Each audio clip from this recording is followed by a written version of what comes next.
pra refuzojnë ftesat, refuzojnë bashkëpunimin, refuzojnë zgjidhjet me votim të fshehtë. Kjo bllokadë që po bëhet ka adresë të caktuar dhe po bëhet pikërisht nga partitë opozitare. Më thonë, çka po kërkohet është të kthehet situata në kohën e UNMIK-ut. S'ka UNMIK më, harrone. Ata na kanë thënë, ne vim veç nëse vinë edhe PDK-a me neve. Edhe sot pra ishte vazhdimi i radhës së seancës konstituive, e cila fatkeqësisht përsëri pra nuk prodhoi rezultat si pasojë e bllokadës që po vazhdojnë pra ta bëjnë partitë opozitare. Ne, si subjekt fitus, jemi munduar që prej seancës parë që të ofrojmë alternativa, mundësi, zgjidhje kreative, pra qoftë përmes obligimit, fillimisht duke përmbushur obligimin kushtetues që të propozojmë kandidatën për kryetare, pra si fitus të zgjedhjeve, që na takon e drejtë me kushtetut, kur e kemi pa që ka probleme dhe ka mungesë të konsenzusit nga partitë tjera, kemi ofruar mundësi që të diskutojmë edhe nën kryetarët në pako, pra diskutimi të bëhet, që të ketë një dakordim për gjithë, në mënyrë që të ecet tutje me zhbllokim të situatës dhe konstituimit kuvendit. Nuk kanë pranuar, kanë refuzuar, kanë thënë që e drejta e tyre për të nominu kandidatët për nën kryetar është e pakontestueshme dhe ata nuk e pyesin askënd se kë e caktojnë nën kryetar, ndërkaq të njëjtën të drejtë, pra mundohen që t'ja mohojnë fituesit në këtë rast, duke insistuar që të ndryshohet kandidati. Kemi ofruar edhe mundësinë e zgjidhjes së situatës pra përmes votimit të fshehtë. E pat dje pra në Bundestagun gjerman, kancelari i ri Friedrich Merz ishte u zgjodh pra përmes votimit të fshehtë.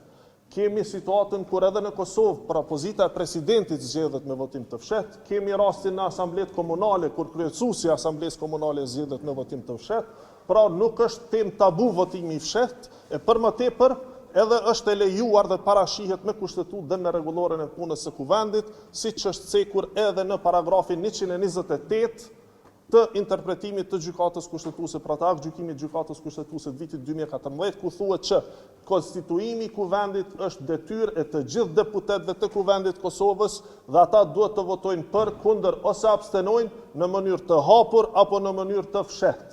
Pra ky është citati që e ka thënë vetë gjykata kushtetuese. Pra, po pajtohemi që nuk është rregulli që të votohet në mënyrë të fshehtë çdo herë për kryesinë e kuvendit, por po besoj pajtoheni që është edhe situatë përjashtuese, pra nuk është e rregullt që të mbahen 12 seanca dhe të mos ketë apo 12 vazhdime të seancave dhe të mos ketë vendimarrje për këtë çështje. Prandaj jemi detyruar dhe kemi ardhur me një propozim të tillë me idenë që të ofrojmë zgjidhje. Në kuadër të ofrimit të zgjidhjeve kemi pasur edhe ftesa të ndryshme për subjektet politike, qoftë për dakordim pra për koalicionin konstituiv të kuvendit, ashtu siç e kërkon kushtetuta, pra ku 3 partitë më të mëdha që kanë dalur nga zgjedhjet duhet të dakordohen për kryesinë e kuvendit, pra për kryetarin dhe 3 nënkryetarët, e kjo do të siguronte më shumë se 61 vota për gjitha këto pozita, pra sepse asnjëra partive që veç nuk i ka 61 vota për konstituim të kuvendit, kemi pa që kanë refuzuar. Pra refuzojnë ftesat, refuzojnë bashkëpunimin, refuzojnë zgjidhjet me votim të fshehtë dhe në anën tjetër dalin e akuzojnë partinë fituese që po bllokon konstituimin e kuvendit. Kjo pra nuk mund quhet asgjë tjetër pas hipokrizi. Besoj që qytetarët e gjithë po e shohin se kjo bllokadë që po bëhet ka adresë të caktuar dhe po bëhet pikërisht nga partitë opozitare. Shfrytëzoj rastin që edhe një herë t'i ftoj pra që të reflektojnë dhe së paku t'i jepet mundësia votimit të fshehtë, sepse kemi pa që votimi i fshehtë është edhe mënyrë demokratike për të shprehur vullnetin e vetë deputetëve në mënyrë të lirë, pra pa pasur presion nga partitë e tyre, dhe në anën tjetër do të mund të jepte një zgjidhje. Pra, deri më tani e kemi pa që as nuk është vënë në testim votimi i fshehtë. Do të thonë tash ku ka mbetë situata, se po është shpeshherë që po referohet që dështoj edhe kësaj radhe votimi i kryetares. Në fakt është e pasakt, sepse për 4 herë të fundit kemi dështimin e kuorumit për të votuar komisionin zgjedhor pra për votim të fshehtë për pozitën e kryetares. Ne kemi ofruar bashkëpunim politik, siç e dini, pra kemi ofruar fillimisht bashkëpunim për konstituim të kuvendit, është refuzuar. Ne ftuam LDK-n që të bashkëpunojmë edhe kemi bashkëpunim edhe politik. Pra që të zgjidhim edhe këtë problemin e jetëgjatësisë së qeverisë. Pra të kemi një qeveri stabile, një koalicion të madh, ku partia parë dhe partia tretë do të bëheshin bashkë, dhe pastaj me mundësinë që edhe të mos ketë zgjedhje kur të vijë situata për zgjedhjen e presidentit, pra që të mos dështonte si proces.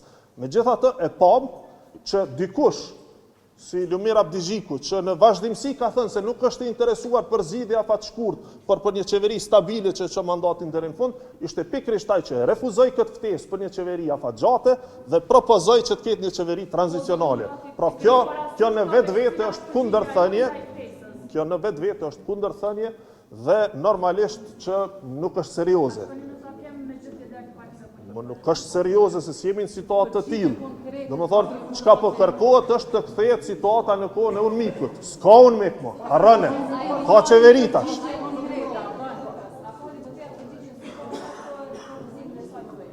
Nuk di që kanë kërku ata diçka. Ata na janë përgjigjur që nuk duan bashkëpunim politik me neve. Na kanë thënë me fjalë tjera, siç e tha edhe zëvendës kryeministri Agërvalla, që ata na kanë thënë ne vim veç nëse vinë edhe PDK-a me neve. Ne nuk jemi të interesuar, po besoj përgjigja është në letrën e kryeministrit Kurti që nuk jemi të interesuar të bëjmë koalicion me PDK-n.